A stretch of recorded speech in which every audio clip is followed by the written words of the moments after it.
long time ago, before anything existed, God created the heavens and the earth. But before making the world we see today, God created powerful spirit beings called angels. Angels are invisible to us, just like God is invisible, but they are real and serve as his helpers. Once the angels were made, God turned his attention to the universe. He created countless stars and planets, one of which was Earth, a special place that would become a home for living beings.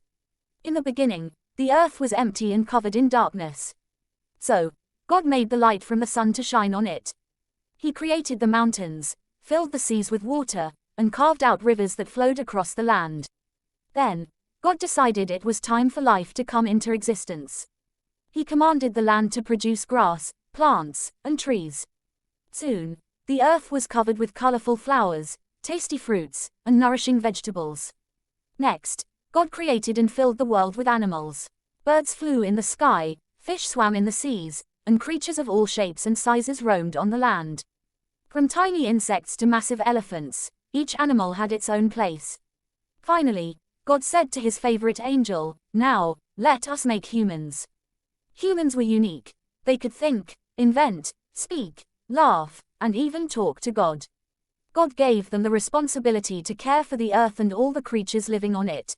After God had completed the creation of the earth, he planted a beautiful garden in a place called Eden.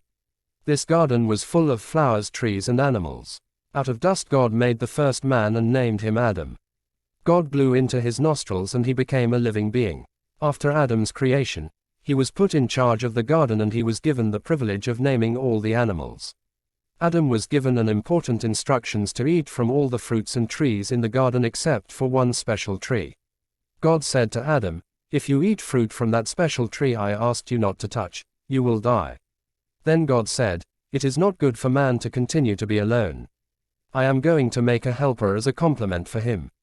So God caused Adam to fall into a deep sleep, and while he was sleeping, God took one of his ribs and then closed up his flesh over the place. God built the rib that he had taken into a woman and brought her to the man. Adam then said, "This is bone of my bone and flesh of my flesh.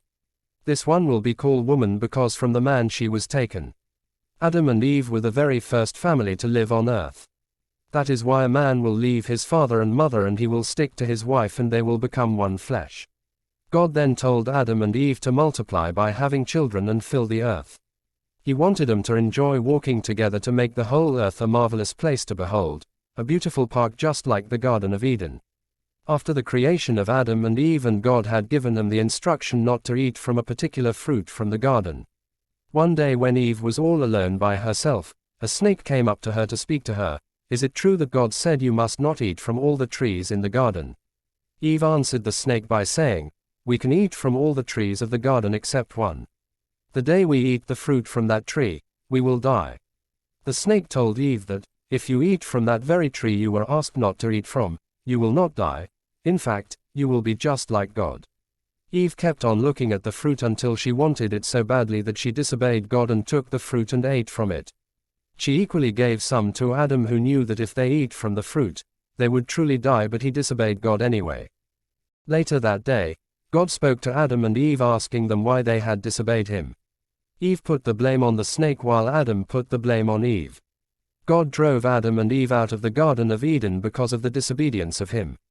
To make sure that they do not return back to the garden, God put angels and a blazing sword of fire at the entrance of the beautiful garden to guide it.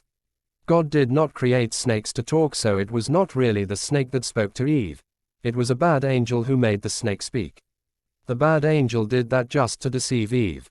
The bad angel who deceived Eve through the snake is called Satan, the devil. At the right time, God will destroy Satan so that he will never have the opportunity to keep deceiving people into doing bad things. What are the lessons learnt? The story describes God creating Adam, the first man, and placing him in the Garden of Eden. Adam was tasked with caring for the garden and naming the animals. God created Eve as a companion for Adam. The narrative then describes the temptation of Eve by a snake, later revealed to be Satan the devil, and Adam's subsequent disobedience. As a result, God expelled them from the Garden of Eden and placed angels and a flaming sword to guard the entrance of the garden. The story concludes by noting that Satan, the bad angel, was responsible for deceiving Eve and that God will ultimately destroy Satan to prevent further deception. Thank you all for watching. If you enjoyed the last segment to this beautiful story, please drop a like on the video and leave a comment on your favorite part of the story, moral lessons, character acts and so on. Also share the story with your friends and family. It's been a long way getting here and I really appreciate all of you who watched all the 2 parts of the story to the end. Thank you once again and do subscribe to the channel The Folktale Queen so you won't miss out on our next story, and as always do have a lovely day. Thank you.